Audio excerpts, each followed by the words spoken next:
নমস্কাৰ বন্ধু বান্ধৱীসকল, মোৰ নতুন এটা ভিডিঅ'লৈ আপোনালোকক স্বাগতম জনাইছোঁ। আজি মই আলোচনা কৰিবলৈ ওলাইছোঁ যে পুলিচৰ বেজটো চাই আপুনি কেনেকৈ গম পাব তেওঁ কি ৰেংকত চাকৰি কৰে।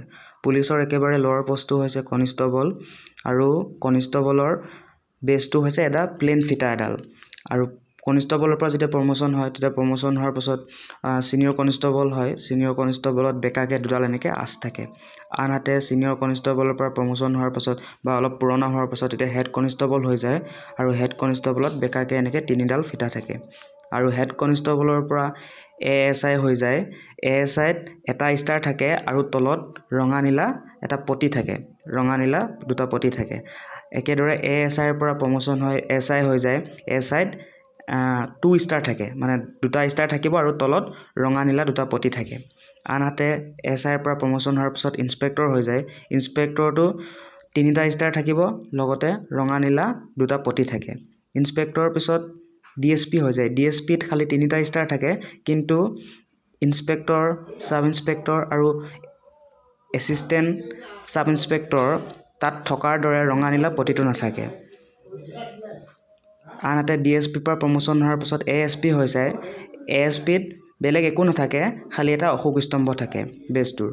আনহাতে ASPৰ পৰা প্ৰমোশ্যন হোৱাৰ পাছত তেতিয়া ছুপাৰিনটেণ্ডেণ্ট অফ পুলিচ হয়। এখন ডিষ্ট্ৰিক্টৰ পুলিচৰ সৰ্বোচ্চ পদ সেইটো।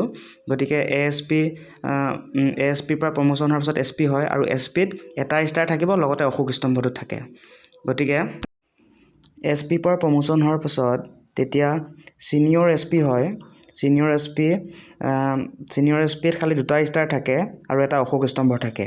আনহাতে ছিনিয়ৰ SPৰ পৰা প্ৰমোশ্যন হোৱাৰ পাছত তেতিয়া DIG হয়, বা ডিপুটি ইন্সপেক্টৰ জেনেৰেল হয়। ইয়াতো এটা অশোক স্তম্ভ আৰু 3টা ষ্টাৰ থাকে।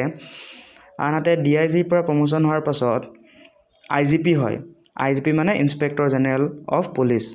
IGPত এখন তৰোৱাল আৰু এনেকৈ তৰোৱালৰ সৈতে ক্ৰছ চিন হৈ থাকে, আৰু ইয়াত এটা ষ্টাৰ থাকে। IGPৰ পিছত প্ৰমোশ্যন হোৱাৰ পিছত তেতিয়া DGP বা এডিশ্যনেল DGP হয়, আৰু DGP আৰু এডিশ্যনেল DGPৰ বেজটো একেই হয়। ইয়াতে এটা অশোক স্তম্ভ থাকে আৰু এখন তৰোৱালৰ সৈতে এনেকৈ ক্ৰছ চিন কৰি থাকে।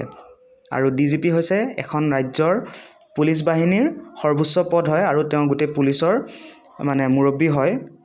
গতিকে আজিলৈ ইমানেই। যদিহে আপোনালোকে ভিডিঅ'টো ভাল পালে তেনেহ'লে লাইক কৰিব, শ্বেয়াৰ কৰিব, আৰু চেনেলটো ছাবস্ক্ৰাইব কৰিবলৈ নাপাহৰিব, আৰু কমেণ্ট কৰি জনাব কেনেকুৱা পালে ভিডিঅ'টো। ধন্যবাদ।